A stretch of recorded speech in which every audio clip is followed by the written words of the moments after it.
Welcome back to the Win with Dice podcast, a podcast featuring members of the Win with Dice team. I'm Calvin, and I'm joined here by Ramon. Hey guys, happy I guess Canada Day and 4th of July, because we're recording this kind of in between those holidays so yeah, I hope you guys are having a good holiday, staying safe, and hopefully wherever you are, vaccinated or not, that you're enjoying it. Yeah. I just came from getting my second shot actually, so looking forward to hopefully being able to do things in the summer. We'll see how lockdown procedures go at this point. Yeah. Is Shorts Calvin gonna make an appearance? I mean, I feel like Shorts Calvin definitely needs to make an appearance. I mean, I don't know if Shorts Calvin is even real. The elusive Shorts Calvin, yet to be unveiled. He's more of a myth, really. A legend, mostly. Yes. Right? One that might fade into obscurity. But this podcast is not just about shorts. It's actually about tabletop role-playing games. Your Pathfinders, Starfinders, D&Ds, and all that. Our experiences, playing in these games, running them, prepping for them, and other sorts of things. And, hopefully our casual conversation about it will sort of, make it seem a bit more approachable to hop on the other side of that screen. Which is the intent of our show. So, of course, if you have any specific things you might want to know about running tabletop RPGs, drop it in a comment below, and we'll see if we can endeavor to answer it. More general stuff if you want to ask rule-specific stuff about the games we're more familiar with, that's cool too. Also, Lancer things. I saw that Lancer meme that Tim shared with us was pretty funny. Now that I understand Lancer memes. Nice, come learn more. Can't wait till you actually run a Lancer game. That would be pretty intense. I had to look up the frame that it was referring to, but I was like, oh, okay, I get it now. I get jokes. yeah, it was good. But yeah, so let's get into the show. First off, we got to start with our weekly tradition of the Win with Dice weekly GM tip of the week. Yay! Throwing that song. So, Ramon, did you have a tip for us this week? Yes, I do. Actually, I had a conversation with a friend who hasn't yet to run a game, but is kind of gearing up to do so. Spitballing ideas and trying to get down his game plan for his campaign, I guess. So, from that conversation, I realized that I think there's like a crucial mistake that some new DMs might make, and that is to not give the players agency, which is what I mean. Like it's very easy to get wrapped up into writing a story, and you have an idea of how it's supposed to flow and where it's supposed to connect to and all the high and low points, and for you writing the story, you might think that, hey, this is going to be really fun because I'm really excited about it. But, if you're just kind of making the players do stuff, like basically forcing their hand to do the things that you want them to, then, it's not going to be fun for them, right? And ultimately, even though, you're writing the story and the characters and all that stuff, you're doing all of that for the people at the table, right? You're as Matt Koval like to say, you're a river to your people, right? If you're not getting their input into the story and like letting them also shape the narrative, then it's not going to be fun for anybody. And you might sit there for 45 minutes monologuing, and nobody wants that. Yeah, no, it's definitely like that's also like the meat of the game for me, like that throwing something out there and then the players throw something back and then the back and forth of it. But yeah, there are definitely situations it's very easy to fall into where you sort of expect a certain thing to go a certain way, or you have a whole villain monologue written out and then someone just throws a fireball or whatever. Like you expect the players to do a certain thing. And it is a very rough lesson to learn that the players will never do. Well, I don't know if it's fair to say never, but the players will always do something unexpected. every now and then something's going to happen that just throws your plans out of whack. So yeah, you can't really expect a thing to happen too much. I mean, there's some cases where maybe if you know your group well enough, you might be able to. But I think for the most part, you have to be able to be like, your plans have to be adaptable, because they rarely survive first contact. Yeah, definitely. And it's really well, it's like the fun of being a player, in my opinion, is this sense of agency that, like, at any moment, we are set off on this adventure, right? But at any moment we can just stop, turn around, go in a different direction. You know what I mean? Like, it's the un-video game-ness of playing these tabletop RPGs that makes it exciting, right? It makes you want to play. But if you're kind of stuck in this one, pathway, and there's no way to get around it, or it doesn't, your choices don't really matter, then that's the problem, right? And actually, I often find myself, if I feel like I've let the players down, it's because I have limited their options, right? Like, it's like I've given them no other option than doing the thing that they have to do, right? Not the thing that they want to do. I mean, obviously you want to, lead the breadcrumbs from the players to you lead the breadcrumbs for the players to follow the path that you want them to do, because, you make it exciting for them. They want to go do the story, right? But it's like, if you're just kind of trying to forcing something, it's not going to be that fun. Yeah. And I've definitely found that. Yeah, no, definitely. You don't want to like make them do something, because at that point you just should be writing a book instead. And yeah.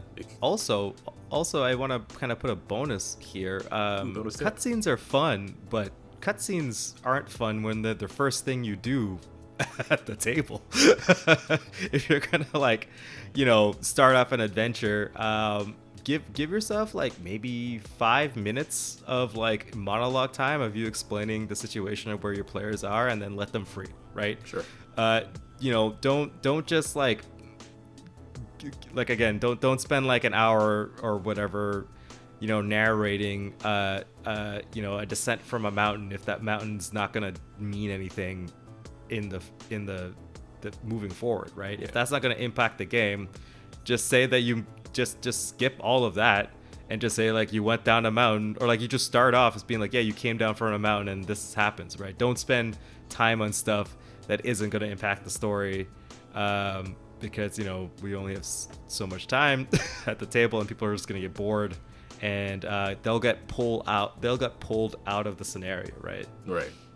Or the session, I should say. Yeah, it depends on how much setup you want to do, especially if you're introducing people to like a new world or new setting or something like that. But yeah, you don't want to like drag that on because players want to play. Yeah, man. Do that off the table, right? Do that off the time, right? Like send them a that's what the whole pitch, right? It's like I think we mentioned it a couple episodes ago, and Matt Cole has a video on it, but the campaign pitch, right? It's actually very important. Yes. You tell your players what they're responsible for, and you let the players know what kind of game you want to play, and you could jam pack all that information in there, right? So they can skim it and read it and have an idea where the story is gonna go, right? You don't have to do it right at the table, right? I know there's like this sense of like you want to keep it kind of mysterious, but also you don't want players to just kind of show up with a bunch of randos and don't really know why they're doing the stuff, right? So it's like it's also a way to keep the players kind of focused. It's like right off the bat being like, you're making a character and this is their frame of mind when they're entering this scenario. Let's just start, right? Because you know me, I'm like, I hate I told them too, it was like the two hardest sessions in campaign, like running a tabletop RPG and running a campaign, is the first and the last session. These are the two hardest sessions, in my opinion, to do successfully. I mean, that's for sure. So yeah, like in your pitch or your session 0 or however your group wants to play it out, definitely I mean, yeah, you just explained all of it. I don't really have anything else to add to that. All right, cool. Well, although I am thinking about Critical Role now that you've mentioned a final session, but yeah, that's probably another. We'll call it a semi-bonus. Role have a yeah. Was Critical Role did Critical Role have a good final session? Was it like a banger? Yeah, it was pretty emotional. They also had to squeeze a lot of stuff in, so it was like a 7-hour session, which was. Yeah, exactly, right? You have to like wrap up a lot of stuff. Yeah. Like what? You have a whole, months, years worth of experience that you have to sum up to being like, and then everybody was happily ever after again, right? Like that. But like, that sounds so hard to do. Honestly, I still haven't finished a campaign, running a campaign because, that's just how it is. It's so hard because like every one shot we do ends up being a whole thing because we just want to keep going. Exactly, right. So but I've experienced, like, as a player, experienced the end of campaigns, and I'm very lucky that my GMs are like, they did a bang up job, leaving me with a sense of completion by the end of it. So yeah. I think we did have Steven on, the GM for that game, I believe. We had him on the show a while back. And I think we talked about endings in that episode. So, I'll link it in the description below if you want to check it out. Yeah. So, yeah, that's the Win with Dice weekly GM tip of the week for you folks. Yeah. All right, so let's get into the episode proper. So we've both been doing some session prep lately. Yes, because apparently it is time. It is time to find the path again. Yes, for me, indeed it is. I'm really looking forward to. I do want to talk about your stuff first because mine I feel like was kind of less involved at least. But yeah, you've been writing some notes on a napkin. I see. yeah. So we had our players for the pirate game. I had you guys over because the Ontario has its restrictions have been lifted a little bit, and we all got our vaccines, our first round, and you got your second one today. So it was all safe and all good. So we had everybody over, and we were kind of just like talking, right? We're just like hanging out, and I asked you guys, like, hey, I literally asked my players, like, hey, what do you think is gonna happen in the next session, or like the continuation of the story? Like, what do you want, right? And then they just told me, which is awesome because that's why I love you guys. You guys are just like, let me tell you all of my crazy ideas because I got a lot of them. Like, yeah, that's I like that. That's what I like about that group. It's just like, hey, let us do this, and then you're just like, okay. Like more so than with other things, which are more like I don't want to say they're like in a darker tone or whatever, but they kind of are. Things are very loose in this game. We have a lot of cool items, and I don't know. It's just a really fun, very relaxing game.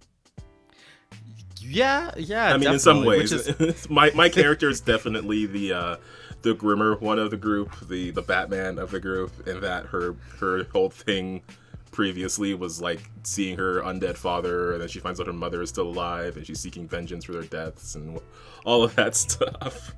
Yeah, definitely our pirate campaign. It's dark. I mean, and also very bloody and very much dangerous, as all the games I like to run. But there is like a lot of levity, especially in the NPCs. Like the NPCs and the people and all the interactions, it seems to have a like a comedic veneer over them. So it's kind of like you get the best of both worlds, which is what's really fun. Not all villains need to be psychopaths or pure evil. Some of them could just be a silly Frenchman vying for the love of one of the PCs. Is he a villain though? I mean to some of us at least.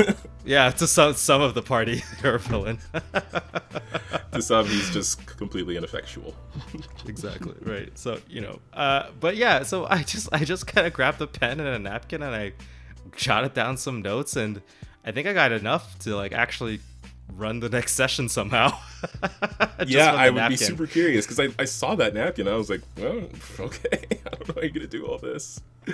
I did contribute some things, a certain idea with one of my previous characters who had died, so we'll see how that goes. I don't know. I'm just so curious what is gonna happen next. I've been really looking forward to like playing this game again. I have missed this character and all the other characters in this campaign.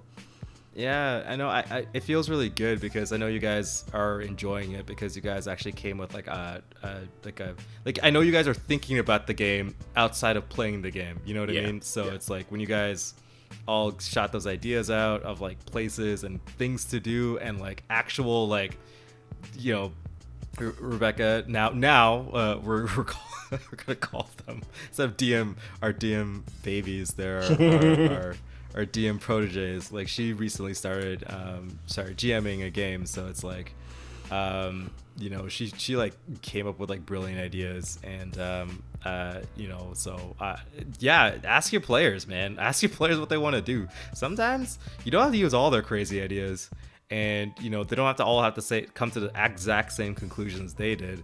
But they have a lot of good ideas. You should just listen to them sometimes.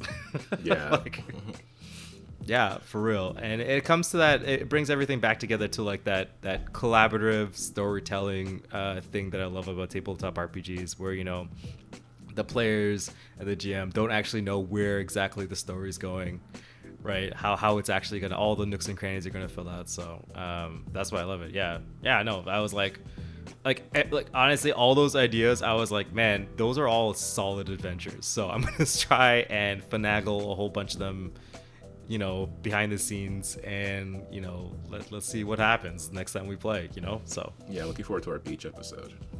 Yeah, the beach episode, yes. Quintessential beach episode, always needed. Speaking of beach episodes, check out our Lancer stream. Yeah, actually the mission you're on is called Beach Episode, so kind of is. Yes. So, you know, fun, you know, surf and sun and mechs and giant squid and all of the trappings of being on an ocean planet, and having that kind of fun. So yeah, check it out. We'll stream again soon, hopefully. Yeah, definitely. Yeah. And if you want to see that, you know, hit the sub, hit the bell, all those fun things to do, and I'll of course link the playlist below. You should definitely check out the last few episodes because they are very good quality. Yeah, definitely. And like, actually, I think it helps that I am so going back to the topic at hand of prep. It does help that I've been working on my homebrew world for a couple years now. Mm-hmm. So, you know, I have sort of ideas where things should go, and I've forced myself to at least give things names and spread them out all over the map. So, yay, names. You know, right? So, you know, I can decide by just literally pulling up my map and saying some things from somewhere, and it'll help flesh out, because I kind of have the understanding, maybe not as detailed as, say, you know, Calvin's world of like the towns and stuff like that, but major regions definitely know who's there and why they're there. It helps a lot. And I like that our pirate group specifically is so, it has like a core group of NPCs that they normally just talk to. So it's like, it's good to have that kind of familiarity, so, you know, I don't have to, I can just use them to kind of speak what's, like, you know, inform what's going on in the world, or, you know, let the players interact with somebody familiar, because I think that's what it is, right? It's like making a bunch of places, meaning that you have to create a bunch of NPCs and, you know, fill out all that roster and create all these personalities. Like, that's a little daunting. But if you have, like, the players have somebody reliable to talk to, like, you know, for Path of Inion, I have, you know, all of the senior guild members, right? So if the players ever have like an issue or like a problem that they can't solve on their own, and they don't have any ideas, they could just go talk to one of them at any moment, right? Mm-hmm. Just walk up to be like, hey, this is what's happening. What do you think about it? right? So I kind of have that with the pirate crew and like and Mornstone. He's actually pretty well versed, what's it like a I don't know. I was like merchant. He's a very successful merchant, so he's always interacting with people. He has so you could go talk to them. Your ship just got a whole bunch of historians and big brain nerds, so you could go talk to them. I don't think any of the players in general are very smart and knowledgeable about things. You guys are a bunch of bozos, but Kind of, yeah. Effective ones, but yes. Yeah, so right, so it's really just I'm totally comfortable. I keep threatening to run the entire session off of that napkin, and I probably will. Well, that would be brilliant. Yeah. But yeah, so yeah, that's DM prepping for Pathfinder on my side. Totally different from what I do for Lancer, but it's a different game. Also, we're streaming it, so there's a different level of fidelity I kind of want to go for. Yeah, just different way of the story structure. I think it's more of like a fast-paced movie than like in fantasy, where it's like slower and more like on the ground, walking around kind of deal. Yeah, which is something I'm a big fan of. Yeah. Smelling the flowers. You can smell the flowers way more in fantasy. Yeah, because you're going to be walking past a bunch of them. I mean, my prep is a lot less involved. I'm kind of preparing a dungeon, a fairly small dungeon, not a huge mega dungeon, for my players, because I think they're going back to a place where there might be one involved. At least I hope they are, because that's what I'm working on. Don't say it out loud, Calvin. Okay. They'll hear you. I mean, we're playing in like 6 hours, so. But yeah, it's I'm actually using an old thing that I had gotten long ago, Crypt of the Everflame, I think is what it's called. And I got that, and I got it to run like as a one-shot, but I didn't get to use it. But I did like create that space, and I put it down in my homebrew world. And the thing is, I got this like ages ago. So I did like change some names of things, because that's how I used to run games, and I'm realizing how little I actually changed. Like there's one particular thing that I'm a little annoyed I didn't put more effort into this, because it sort of revolves around the past of this ancient hero named Cassin, and I just changed his name to Carson. It's like, they'll never know. Calvin. They'll never know. I didn't even change the name of the Everflame. It was still called that. But there was call it the Forever Fire. Sure. If I didn't already establish it, then I would, but I did. So, but yeah, there's some stuff that I changed significantly to make it fit more with what I had, but like there's a lot of things I'm looking back at now that I did not make significant differences to. But I do have the map from it though. So I'm kind of using that, and it's very different from the combat maps I've used like recently, because they've been mostly outside. So it's been like a whole lot of wide open spaces with occasional bottlenecks like bridges and stuff. But it's very wide space. These are more like, 5-foot wide hallways full of traps. So very interested to see how the party is going to deal with those. And of course, I'm also changing up the things that are inside it, because this adventure was made for, level 1 or 2 characters in Pathfinder 1. So I gotta adjust it for like level 6 characters in Pathfinder 2. Yeah. But after last session, when they faced off against like a super powered wyvern that was basically like comparable to a level, I think it's CR9 for a young dragon. It was comparable enough to that I can say like they have a pretty high margin of where they can go and be challenged but not insta-killed. So yeah, that's one of the things I'm working on. I mean, it's nice. Yeah, I love a good dungeon. I think that you can do so much with just one dungeon. It's confined. It's gonna take some time for them to go through, and you can put all sorts of lore bits and personality and conflict and all that kind of stuff in all the little rooms of the dungeon. And honestly, like it's like easier than planning out an entire world.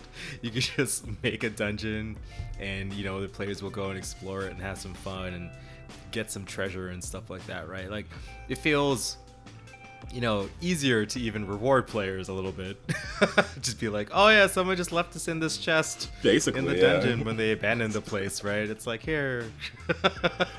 Yeah. Not just like, yes, this level 1 bandit had this +1 sword for some reason, and then they totally ate it. use 'Cause they got attacked by some undead. Yeah. Yeah. Yeah, no, I've got a custom item in there that I got to stat out. Then I got to figure out how to put it into Foundry. Also with Foundry, the virtual tabletop Foundry, I've been putting in some walls. I've been putting in like walls and doors and lighting.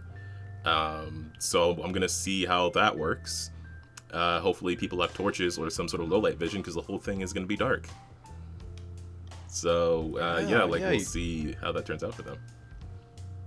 Yeah, that's cool. I mean, it's like, I think people forget, like you can't see in the dark.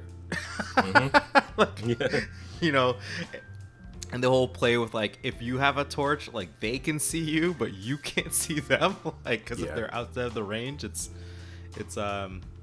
all sorts of fun hilarity trying to dungeon crawl, because it's like really different from doing overworld stuff, and like even just like combat and like being tactical and stuff like that. It's like being in a confined space. It's like hard. It's like way harder in my opinion. Yeah. Like they have a lot of big booms, but they're not gonna have like a lot of space to use them. So really interested to see like how all that turns out for them. Really frustrated I didn't change this guy's name more, because I did add like a whole lot of lore to him. Like that's specifically like related to like my setting. It's just like, because that's how I used to run things. Like I used to take these pre-written adventures, change some names of things, figure out where I can slap them into this world that I was working on, and then go from there. And so I did that, but it wasn't until recently that I added more backstory to this guy. And you know how the main thrust of my campaign is finding the crown of dragons. He's one of the people who had found it originally. And now it's like I'm just mad at myself for not changing his name more. Basically, is what I'm saying. It's fine. I think it's perfectly fine. It was back in the day where you thought this was going to be the first thing that they would do, and you were just like, I wanted to get this ready to get out, right? And then things happen. Yeah, it does. But I mean, I do have like a lot of leftover NPCs at least, so. Yeah, for sure. Yeah, definitely. I know I took advantage of my 2 years ago Ramon, who just crammed. He didn't know what he was gonna do with them, but just crammed a bunch of dungeons into his OneNote.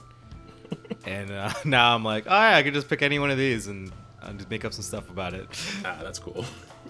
And just use it, even if it's just like the layout. It's like, oh yes, I can just finagle myself a cool dungeon and just make up some crap on the spot if I just know what it looks like. Right? Yeah. So that's cool too. Yeah. Very. Yeah. I don't know. I mean, dungeons can go anywhere because they're all underground. So. Yeah. You can dig a hole anywhere. And I made a good. Dig a hole anywhere, find a dungeon, right? It's like, oh, let's put this door here. Just dig straight down, place a dungeon. But yeah, so I'm excited to do that. Still doing some prep work for it. Hoping that I can figure out the Foundry stuff. I'll see how that goes, because I haven't really I figured out like how to get them to carry a torch. I haven't figured out like low light vision and all that stuff. It's probably a setting in their sheet or something like that, right? You just click on it, and then Foundry probably knows what that means. Yeah, like I have no doubt there is. It's just gonna be, I just don't know what it is at the moment. But I'm pretty sure it's in the same place that the lighting is. I just don't remember everything that was on that menu. Okay, cool. Good luck, man. Lighting sounds fun. Sounds very much immersive. Yeah, like I was just walking around the map as an NPC character, because you can use the arrow keys to move, and like it wouldn't let me move through the walls, and then like when I get to a door, like I can't see through it until I click to open it, and it's just, that's gonna be really cool to do. Nice, yeah. I mean, I thought it'd be pretty funny as a human character who doesn't have any sort of vision to just look at a black screen and be like, damn it, I don't know what's going on. Yeah, like literally, you don't know what's going on. That's so funny. But yeah, nice. I'm excited to hear what the Draco Coronum team gets up to. I'm a big fan. Yeah, so we'll probably talk about that in a week or two. We're gonna talk about the pirate campaign as soon as we can, so we'll see how everything goes. That wacky adventure. Yeah, did you want to mention anything more about prep or anything like that, or? Actually, since last episode, if you guys should go check it out. The last GM tip of the week we did last week was using online tools to keep track of your campaign, right? Like how you organize your notes, right? So I actually started using I forget what it's called. Let me just make sure. I think it's like Google Notes, Google Keep. Oh, okay. Yeah, that's what it is. Google Keep for notes. Yeah, and I wanted to, because I do use OneNote to solidify like a bunch of stuff for my game, right? But I also found that it got really cluttered. There was like a lot of stuff in there, and I couldn't like find what I needed or feel inspired. So I just, decided to use this thing where I put a picture on, I put a title, and I put some words down, and then that's it to keep my notes going. Ramon, I had the exact opposite experience because I started using Keep before, but then I found like my Keep stuff was like really, because I could color code it, I could tag it and stuff, but I don't know, I found it didn't fit with my sense of organization, but OneNote did. That's hilarious. Because that totally makes sense for my DMing styles. Yeah, there's some DMs out there who's like, I call them napkin DMs, I'm pretty sure. It's just, like, the entire campaign exists on this one napkin. Yeah, does Google Keep fit with your napkin DMing? Yeah, definitely, man. Honestly, because I'm also a really visual person. Anything I do, it's all visual. So if I find a good piece of artwork or I literally draw something, I'm going to just slap it on there, and I know how I want to describe it, feel of it. I even put just some words or sayings, just like what this thing is like feels and what this thing's about, or like, I don't know, like some notes on NPCs. Like I love it. I can just click on my NPC tab and I can pull up all of the NPCs and they color code, them to like who is responsible for them, I guess. So, all of the crew of the Mermaid's Dagger is colored blue, and blue is for Helen, and I can just click on Helen, and then all of Helen's, cool items and like her little bit of like what's going on with her, it's just all there, and it's just like it's awesome. Well, I'm glad that works for you.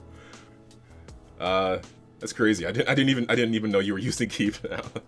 I literally started using it last week. After the napkin happened, and I was like, I think I need to figure this out a little bit more. I need something better. Oh man, I'm like looking at my old Google Keep, like old notes now. Like, there's some good stuff in here still. Gonna have to copy that over. But yeah, so if you want to check out that tool, if you find OneNote maybe doesn't work for you, try Google Keep. See if you can find a tool out there that works best for what you're trying to do. Because different people have different sort of like senses of organization and just like what vibes with them. So as was immediately proven just now. So. For sure. Oh man, yeah, definitely. It's actually kind of funny. But yeah, all right. That's all I have to say on note keeping and session preps and all of that jazz. So maybe we could just move on to the next topic. All right. You have anything else to say?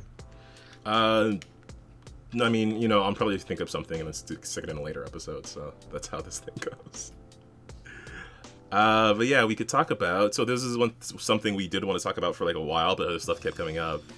This article on Dicebreaker, dicebreaker.com, posted on the 9th of June by Kaylin Ellis. A great article, I think, because I was just going over it again today. But it was about GMs shouldn't always break the rules in tabletop RPGs. And I guess sort of the gist of it, how like if I was going to summarize it, is just in regards to like GMs, bending, breaking, and modifying rules.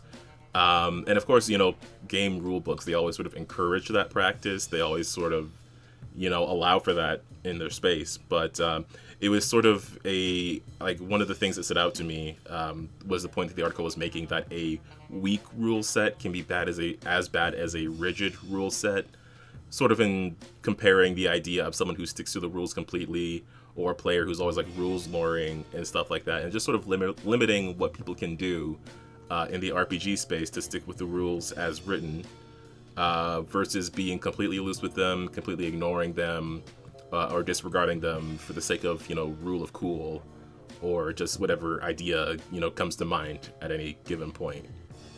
Mm-hmm. How both extremes can be, a negative. Well, yeah, because so I remember from the article that the idea of it is like if you need to give your players some sort of they need to know that their actions will get a specific outcome, right? It's like the reason why you want to kind of not throw out every single rule, or kind of keep to the rules a little bit, is that players can plan and know that the actions that they take are going to have the perceived outcomes, right? Because if a game, if the whole, we know that if you roll 10 above in a DC or AC in Pathfinder 2e, you get a critical hit, right?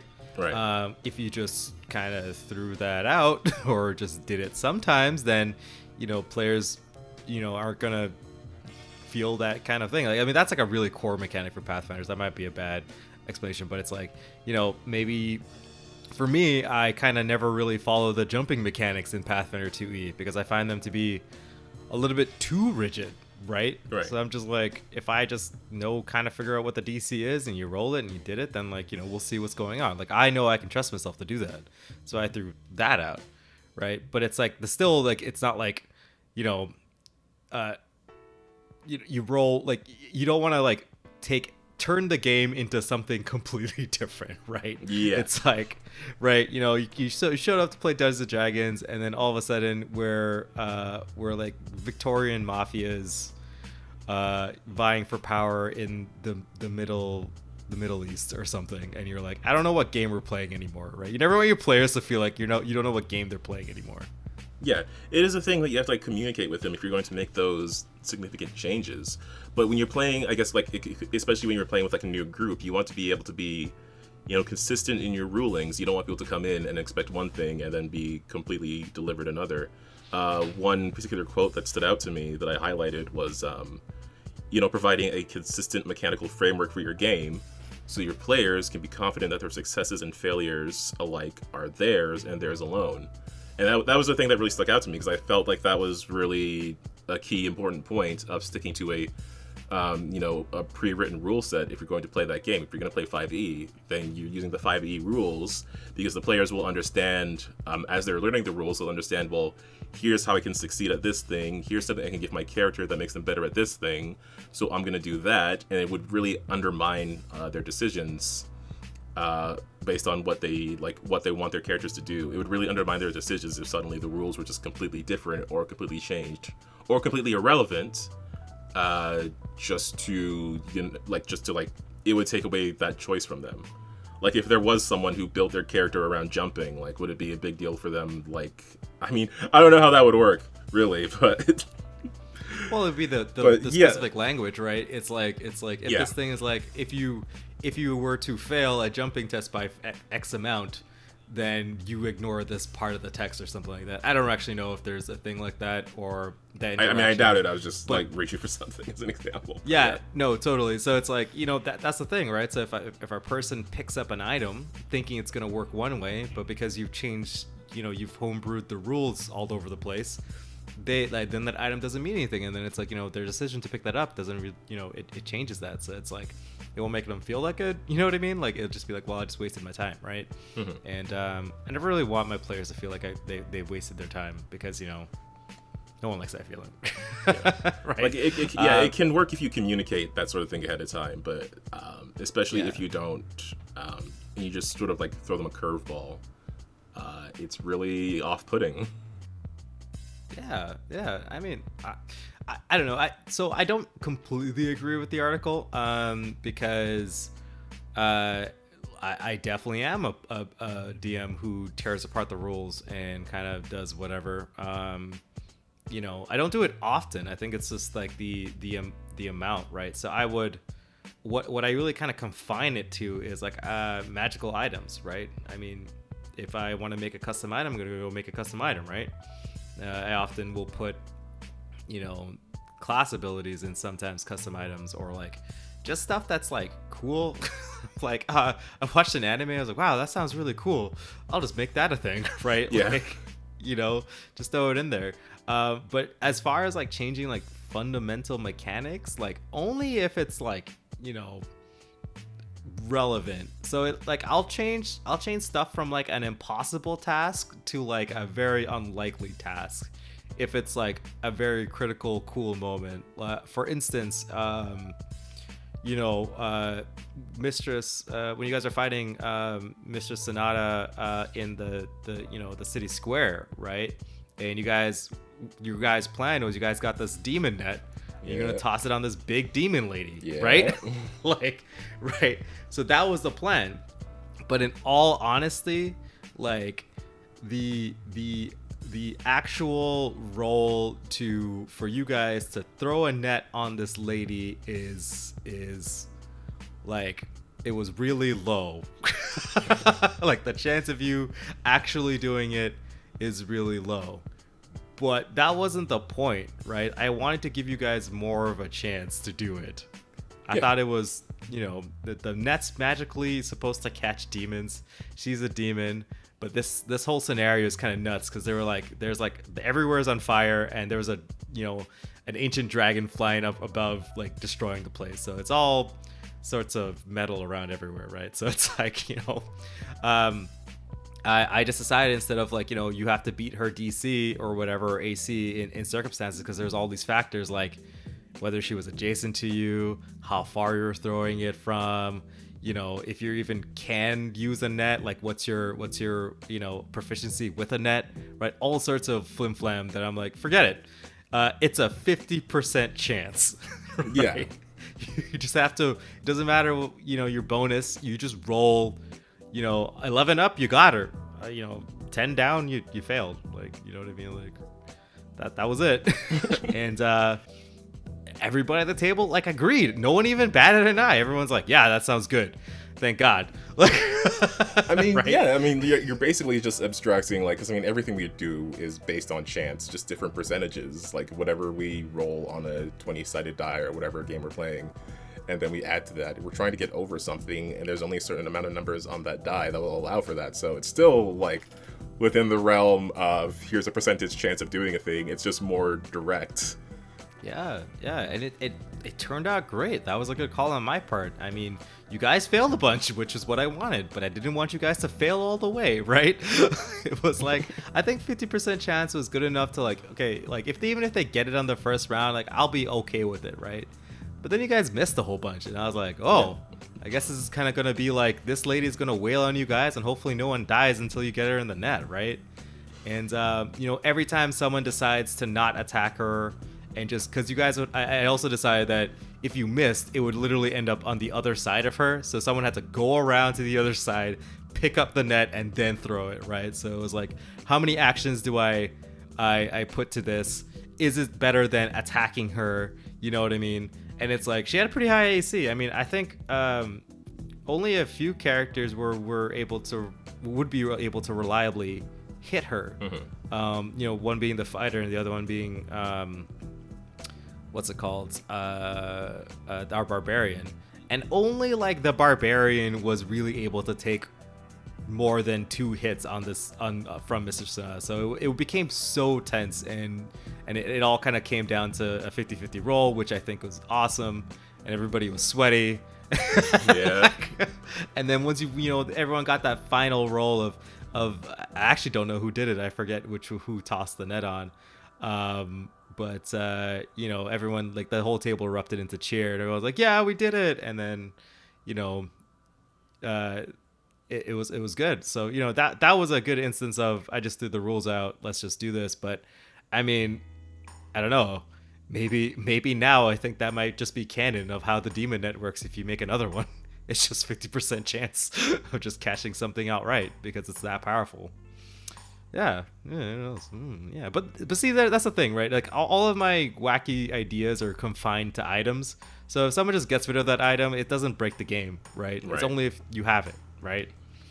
Yeah, because I mean, like, you do have the option of, like, if you want to take a certain, because like I've always been the kind of person who was always like, it's probably fine if you want to hack a game into another thing. Just go ahead and do whatever you want if you're used to that rule set. But you do always have the option of, you know, figuring out another kind of game. Like, D&D's been around for a while, so there's all sorts of different modifications and stuff you can do for it. There's all sorts of things that can turn it into whatever kind of game you want. But at the same time, you can just try other rule systems that might more directly communicate what you're trying to do. Something I was thinking about a lot when I was reading this article is sort of the game designer intent and sort of what the game designer wants to communicate with their game. Because we did touch on this ourselves. We touched on this a bit briefly a few episodes ago. I think because we were talking about one of Matt Colville's recent episodes where he's just doing like a very simple design thing. And he was talking a lot about like what the rule set that he's creating is supposed to communicate with the player. And that's something that I think is important to these, you know, even like games like D&D, Pathfinder, or whatever. Like there's different, I feel like there's different intents for the rules. There's different, like what the designer is aiming for, what sort of genre or they're aiming for, or even like how they want the characters to function, sort of is different for each game. Something I was falling back to is sort of the difference between a game like Mutants and Masterminds, which is a bit more crunchy, a bit more mechanical, versus something like Masks, which is another superhero RPG, but it's a lot more, you know, narrative based, which is again just a matter of the different sort of intent of the designer, because Mask is supposed to be like that sort of, you know, young superhero thing, like that Teen Titans, Young Avengers, Young Justice kind of thing. So it's a lot more emotionally based than like mechanically, like here's what you're like in Mutants and Masterminds, which it'll have, you know, those certain things for narrative or for interpersonal relationships, but that's not necessarily the key focus of it. It's more like, here are your powers, here's how much number is going into your powers, here's how strong they are, what they functionally do as a mechanic. And meanwhile with Mask, it's a lot more like when you're making your characters, less like here's your numbers and more like, well, what are your interpersonal relationships? Do you have a rival who has influence over you? Things like that. And again, Mutants and Masterminds, you can be like, maybe you're immobilized or you're stunned or whatever, and here's how this affects your numbers. But with Mask, it's more like, well, is your character currently afraid, or are they currently insecure? And here's how this affects your gameplay. So it's just a matter of like different designers, different intentions. I think that's like definitely a core part of like sticking to the rules as they've been presented, because it's trying to present you with a certain sort of gameplay to create a certain sort of narrative. That's sort of where my head is on that. Yeah, no, definitely, man. Like, you know, game designer intent definitely plays a big role into even like adventure design, right? Like if you're running a pre-written adventure, or even if you're, you know, reading a bit of lore, right? It's you know, it's all about intent for the. I mean, again, it's like you can go ahead and take whatever you want and use it in your games, because, you know, you're inputting your intent on it, right? Like whatever your interpretation of it is. But also, if you want to kind of keep things a certain feel or in line, then yeah, you gotta think about that as well, right? It's like, I don't know. Yeah, I think when it's like specific items or minor rules, if you want to bend those to fit your group, that's cool. But if you find yourself overhauling a game entirely, it could be that you're trying to make you're trying to force it to work when there might be a better solution out there, which isn't necessarily to say like you have to play a different game or whatever. If that's the game your group plays and that's what you want to do with it, go ahead, because, you know, doing the GM stuff, doing the game design stuff, that's super duper fun, at least for me, and I'm sure for other people. But it might be like, if you're trying to make a game something that it isn't out of the box, there are games that are that out of the box. Yeah, and you could just go support things that aren't Dungeons and Dragons. Yeah, I mean, I'm sure they will cover. Yeah. So yeah, it's even though it's the game that everyone's playing, it may not be the game for you or the game for your story that you're specifically trying to tell. Yes, exactly. Like if you know the story you want to tell, maybe you got to find a game that works with that, as opposed to crafting the story around the mechanics of the game. Yeah, for sure. Yeah. So I'll put a link to that article below. Definitely go check it out and support them. Dicebreaker site is also really cool. I just poked around it a bit. They have some neat stuff on there, so you can go check those out. But yeah, so what I wanted to finish off today is a little bit of, I don't know, it's just like a rumor that's like not so much a rumor as like a sudden heated discussion that's been flying around. Oof, yes. With regards to should Wizards of the Coast buy out Paizo. Now I feel like we're probably a little late coming to this conversation, not gonna lie, because this has been going on for like over a week now or more, so yeah. I don't know, Ramon, do you want to summarize this? Or well, as like a Pathfinder exclusive player, really, my DM, my tabletop RPG career, I guess. I know it sounds so weird. Jumping into this hobby, I did play 3.5, and then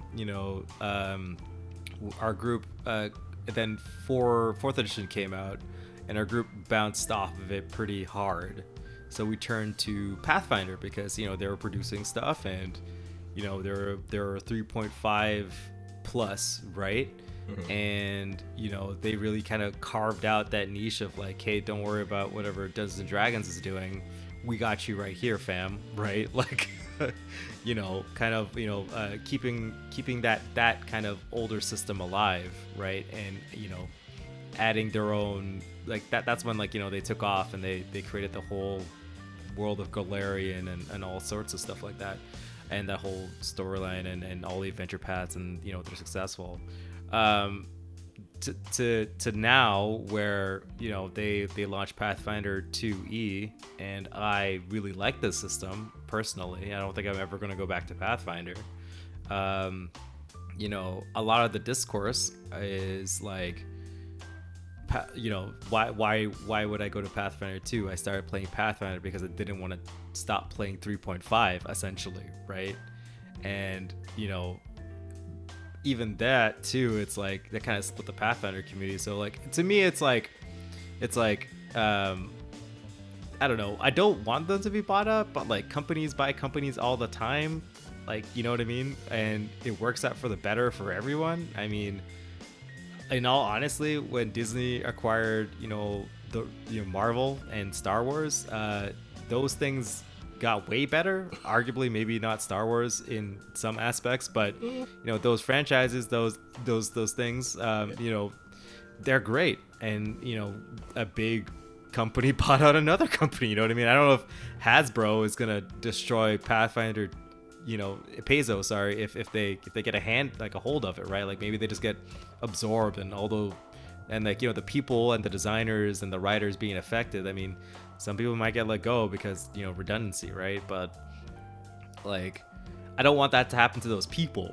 personally. I mean, I think the Pathfinder writers and designers are great, and I want their company to succeed because I like their product. But like, I don't know. It's like, just because a competitor is like outperforming somebody in a space does not mean they always have to swallow them whole. I think that's just like a weird capitalist view on stuff. Yeah. And yeah. You know what I mean? Like, if a company's floundering and their owner wants to sell, that's different, right? It's like, they want to get the skin out of the game, but it's like, I don't think it should just be expected, right? It's like I think too much. It's like we're always trying to be like, putting things against each other, right? I don't have any issue as a player with the existence of Dungeons & Dragons and Pathfinder and Lancer all being not from the same company, right? I think people forget that these games are art and not just like a Coca-Cola or something, right? It's less of something to just be consumed and more something to be experienced. And just because sales are down for like the thing that you're trying to experience doesn't mean that it's bad and like people need to just not do it and go do the other thing. It just means that there's less people wanting to experience it.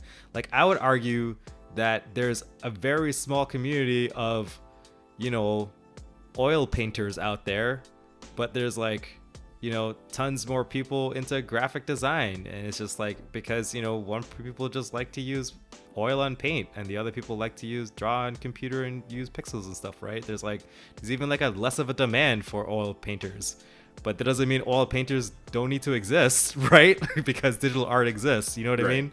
Like it doesn't make any sense. Okay. I don't know what your opinion is. I don't want to cut off your excellent rant there. I was actually hoping you would sort of initiate the topic of why people are talking about this instead of just my brain is like, yes, I've already thought about everything. Yeah, let us go on my journey. I was like, just in case people don't know what we're talking about. So there was some discussion going around, largely on YouTube, with regards to the viability of Pathfinder 2 and Paizo in general. Because Paizo had done 2 different Humble Bundles within the span of like a couple of years, which are just sort of like, you know, discounting the game. You can buy a whole bunch of stuff. Some of the money goes to charity. You know how Humble Bundle works. You know, you can get a thing at a discounted cost. It's actually how I got Sony Vegas, which is what I used to edit until I, you know, get Premiere or whatever. But yeah, so it's basically like they've been on Humble Bundle a couple of times now, so they've reduced the price of the game a couple of times now. I believe there was also sort of a chart of like audience, like where the audience was on Roll20. I think it was Roll20 specifically. It might have been somewhere else in general, but I think it was Roll20. And just seeing how over the course of the pandemic, of course, because people are staying in more, they're playing online more, seeing the significant growth of D&D compared to the less so. I don't think it even grew too much. I don't have the chart in front of me, so I can't say for sure. But it was like a significant growth, and Pathfinder had fallen behind some other games. And it was just a question of, is Pathfinder, you know, failing? Is it struggling? Is Wizards going to buy out Pathfinder because like their offices are very close together? I don't know if there's any precedent for this sort of thing. Maybe as far as Hasbro goes, there is, but I don't know if there's any sort of precedent for that sort of thing with regards to Wizards itself. But yeah, that is something that people were talking about. Like, is Pathfinder going to be absorbed because it's struggling a bit? And I mean, for one thing, like I don't think it is. Personally, I think it's just a matter of like if it has a smaller percentage, I think that has more to do with a whole lot more people being online playing than it has to do with less people playing it. Because I don't think Roll20 is bleeding players. You know, I think Roll20 I can't imagine it's gone any direction but upwards. And if people aren't on there playing Pathfinder, then they might be on like something else. Like I don't know if they're on Fantasy Grounds, maybe. If they're on Foundry, I would completely understand if that's where all the Pathfinder players went, because, you know, I've been using it. I just found out you can do secret rolls with Foundry. Like the player can roll it and only the GMs will see the result. Like the player can't see their own result. It's like, okay, that's cool. If you want to do secret rolls, that's a whole other thing we could probably talk about for a bit, but I'll slide that off to another episode. But yeah, so that is something people were discussing, like, and you're sort of right that it's sort of a very capitalist way to look at it, because you're looking at it in terms of business, in terms of companies, and not in terms of, well, people are coming to Paizo for something specific. They're coming for that specific game. They're coming for, you know, that specific adventure path or whatever. And as much as there might be writers who move on or go do other things, which can, you know, also sort of influence those rumors. But I don't think Paizo is. I mean, I don't know their financials. I don't see their books, so I can't say this for sure. But I don't know that they're struggling to that point that they have to consider selling the company to another. I think they're in a position where they can comfortably do what they like to do, and they're small enough to have the pivot room to like do different things. Like when Wizards isn't going to be able. Wizards couldn't make Starfinder, if that makes sense. Like Paizo has the room to make a sci-fi spin-off of their main branch game, but Wizards is sort of. I mean, they do have Magic and stuff, but it's more of like a Hasbro thing anyway. But like what I'm saying is like I don't think Wizards has the pivot room to just like here's a sci-fi spin-off game. Like other people can do it and Wizards can support it and all that. But I don't think, people at the company could just suddenly, like, make a thing.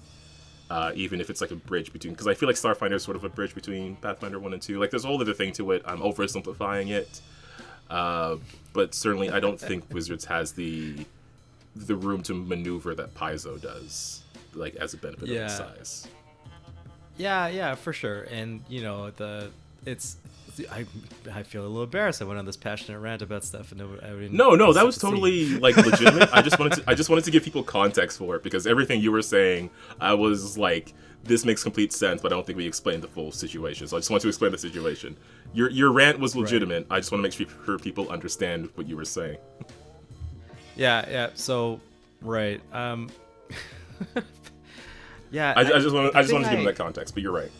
Yeah, definitely. I don't like. I know I don't want it to happen for some reason. I'm like deep down, I'm like, no, I don't want to play. I don't want like Dungeons and Dragons literally to engulf like Pathfinder. It was kind of nice just kind of playing Pathfinder and doing my own thing, and it may just be like, yeah, we play a game but it's like the effect of like Google, right? Their name is search engine now, right? It's not like Google is a search engine. It's like Google is the search engine first, right? So the same way I try to describe some things, tabletop RPGs, to people who, don't play the hobby or are new to the hobby or like, kind of curious. It's like, yeah, I was like, oh yeah, I tell people about this channel. I was like, oh yeah, we're a Dungeons and Dragons channel. It's a tabletop RPG channel. It's the first thing I use because that's like what people are familiar with. Like Dungeons and Dragons have percolated through through like pop culture now, right? Yeah. It's gone all the way through and it's surfacing up to the top, and people are starting to know what Dungeons and Dragons is, and what it means to play the game, and there's just like that's why it's so large, right? That's why I think tabletop RPGs, the explosion of it in the last 5 years is because of the success of Dungeons and Dragons, right? I'm not doubting that, right?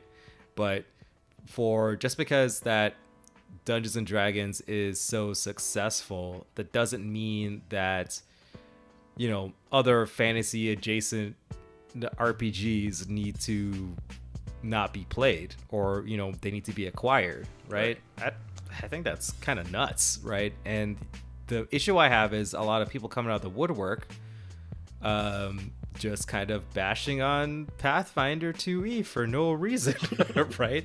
Saying that, the game is bad, and, this makes total sense.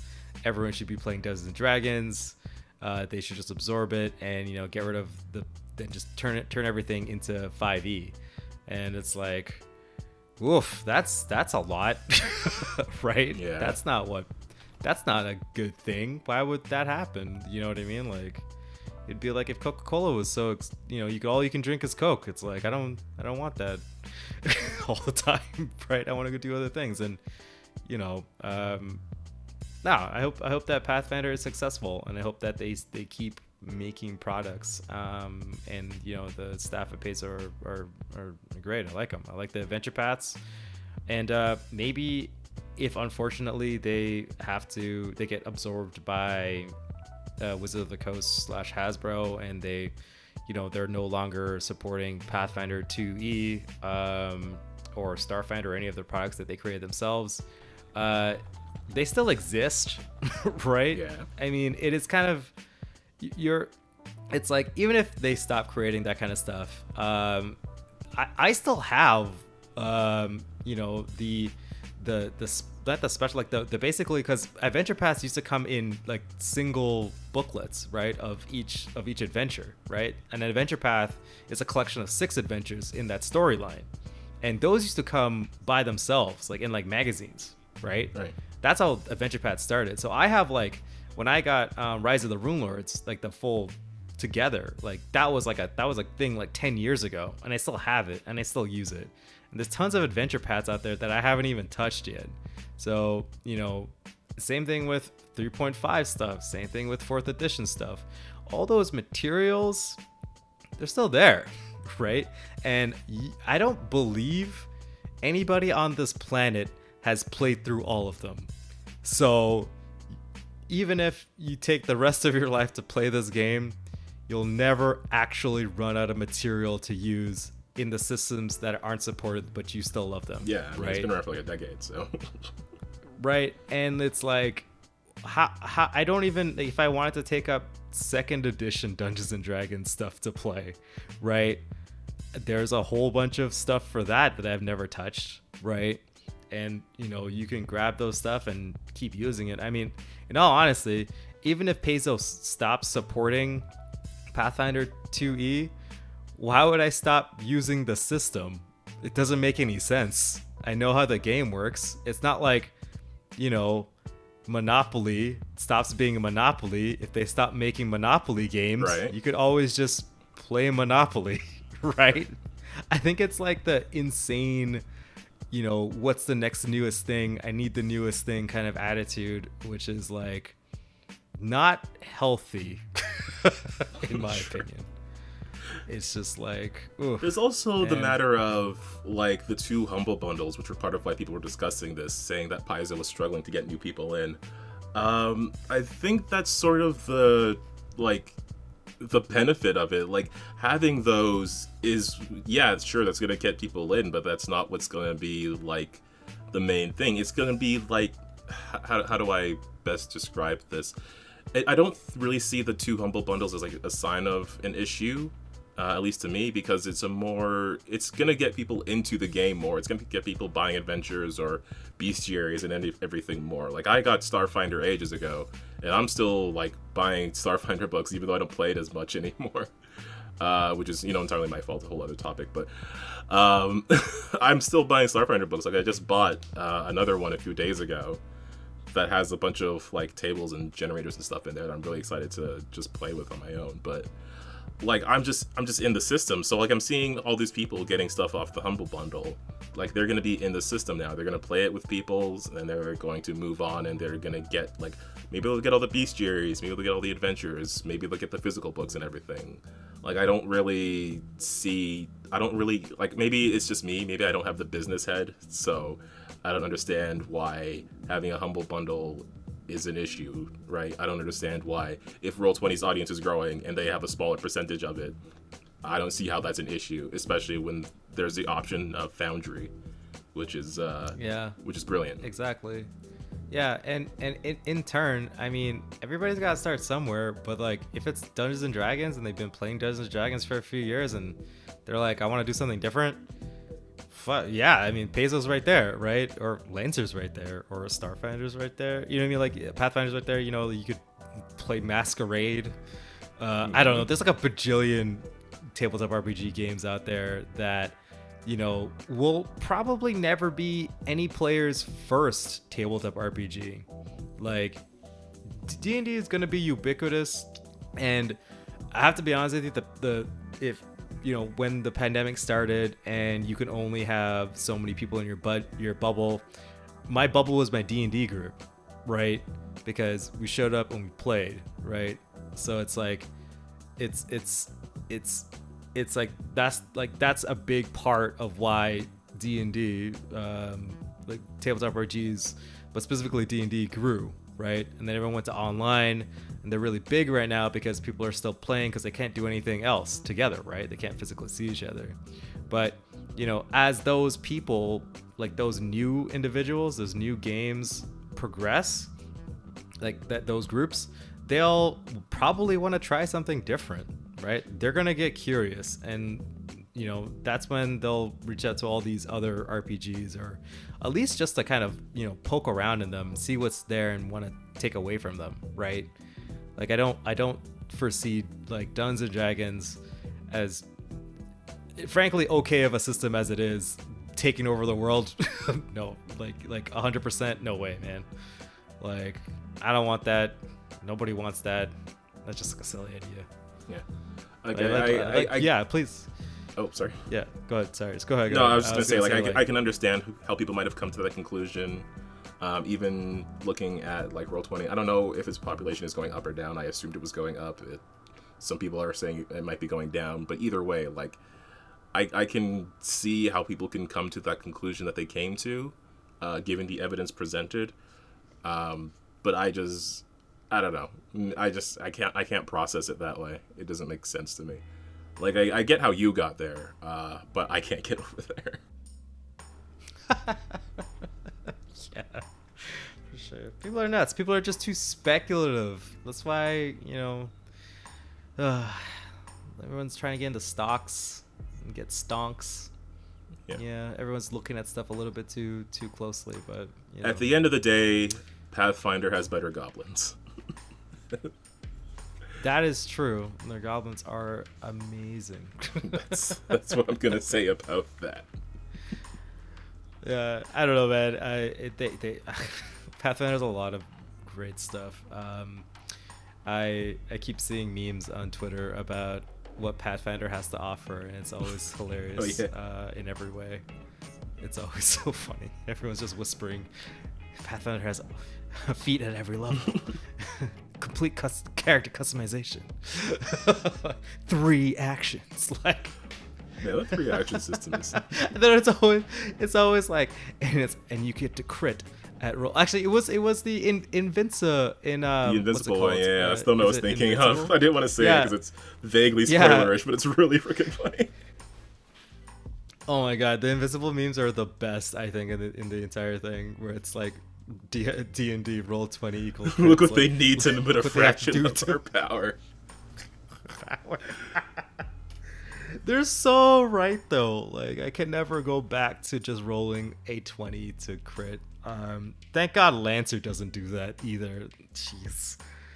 Oh my gosh. Like, D&D Wizard of the Coast, Hasbro, what are you doing, guys? Get that old piece of shit relic out of here. Well, let's not antagonize people, but also sort of antagonize people. Let's lightly antagonize people. I'll die on my hill. No.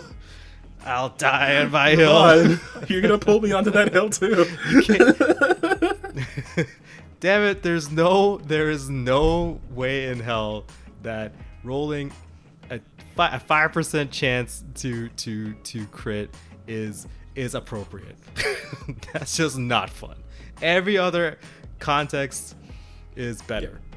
If you get a high degree of success, you should be able to reflect that in some way. But anywho, we are now going to ramble about memes, and we probably shouldn't do that.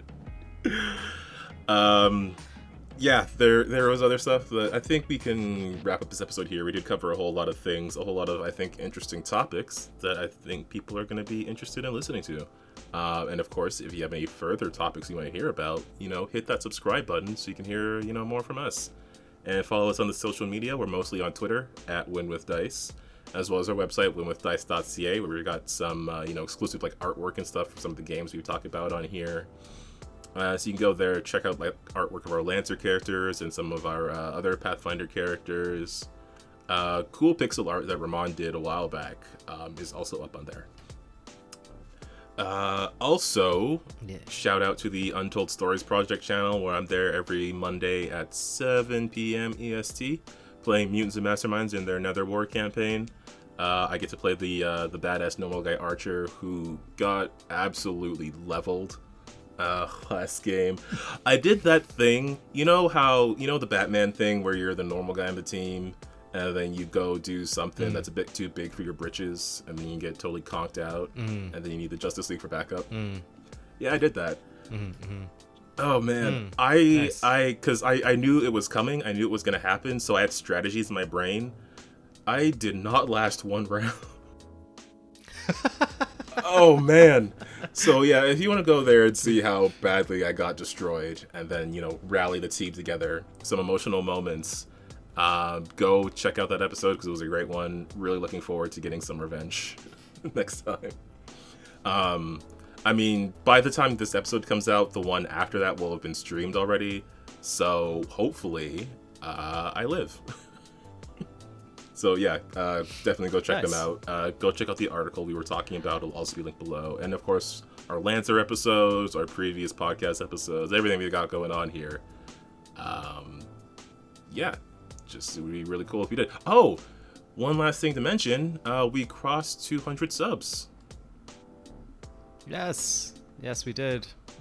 Thank you guys for subscribing and being a part of our YouTube channel, and it makes us feel really good, and it makes our channel grow, and the more subscribers we get and the more you like and share and comment, helps us out immensely. I'm glad but mostly I'm glad that you guys are enjoying what we're putting out here. It's not so much about the numbers, it's more about connecting with people, and I want to connect with more of you guys, so yeah, reach out or comment, get us on Twitter. I want to share any more Pathfinder or Lancer memes with us on Twitter. But yeah, it's just brilliant, that there's over 200 people out there who saw our videos and were like, I want to see more of these people, so YouTube, let me know whenever they do something. I just really appreciate that. For sure, man, for sure. All right, and I think that is gonna be it for this episode. Finish on a high note.